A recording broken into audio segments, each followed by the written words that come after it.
Fake HOA planted spike strips on my street, so I caught them red-handed. Some people install ring cameras to catch porch pirates. I installed mine because I knew Karen would try something dumber.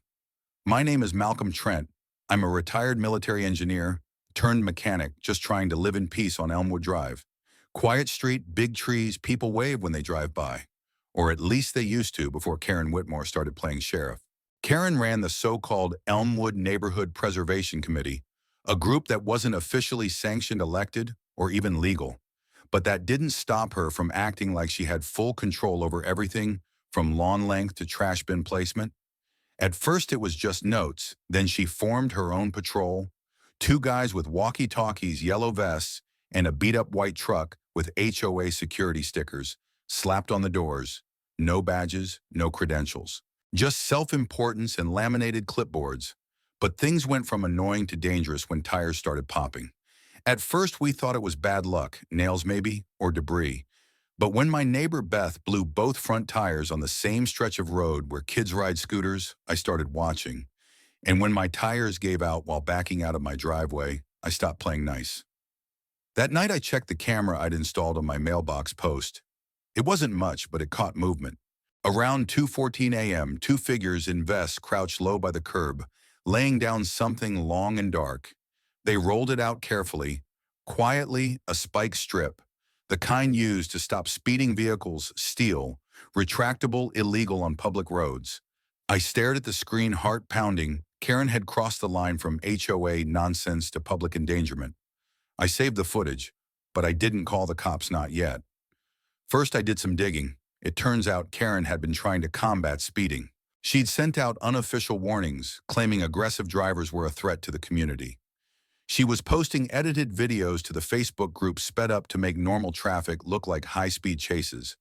I checked the timestamp metadata.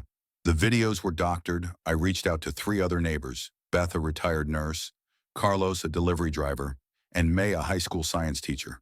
They'd all had flat tires in the same 100-yard stretch. All recent, all without explanation. Together, we formed a plan. I asked Beth to drive the route again the next night, slow and steady while I watched the feed. Sure enough, at exactly 2:10 a.m., the HOA patrol truck crept up the street. The same two men stepped out, unrolling the strip, then backing away. This time, I was already crouched in the bushes with a GoPro on my chest and a flashlight in my hand. "Evening, gentlemen," I said, standing tall. They froze like deer in headlights. "You're trespassing," one of them stammered. "You're committing felony road sabotage," I replied. "This is public property." That's when I pulled out my badge, not a police badge, but my federal contractor ID. I helped install roadside IED detection systems overseas. I know traps, and I know intent. Karen pulled up in her car moments later, probably thinking I was just another tired homeowner, until she saw the camera. "You don't understand," she snapped. "We're trying to keep the neighborhood safe by blowing out tires and endangering kids," I said. "Yeah, that sounds real safe." Then I called 911. Within 10 minutes, two real sheriff units arrived. I handed them the footage. The camera, the GoPro witness statements from Beth and Carlos. Karen's voice cracked as she tried to defend herself. "We only placed them at night.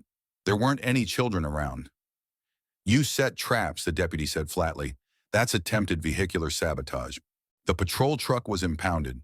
The strips were seized as evidence. Karen and her two officers were detained on the spot. But the fallout, that's where things got beautiful. The story hit the local paper under the headline, "Fake HOA Patrol Caught Laying Spike Traps, Ex-Military Neighbor Exposes Dangerous Scheme." Parents were outraged. The mayor made a statement.